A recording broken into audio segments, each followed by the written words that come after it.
Përshëndetje. Edicioni 108 i Giro d'Italia që do të zhvillohet në Shqipëri në maj, i kushton vendit ton 7 milion euro dhe do të mbulohet nga fondi rezerv i buxhetit shtetit.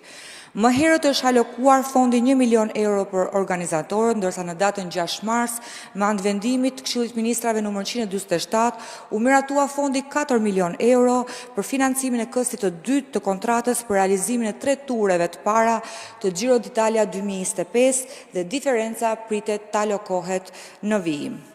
Itinerari i eventit përfshin qytetet e Tiranës, Durrësit dhe Vlorës, nis në datën 9 maj dhe vijon në datat 10 maj e 11 maj.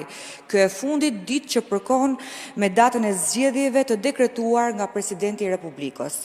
Në kuadër të zhvillimit të këtij procesi kaq të rëndësishëm për shqiptarët, data 11 maj është e papërshtatshme për zhvillimin e garave të ciklizmit.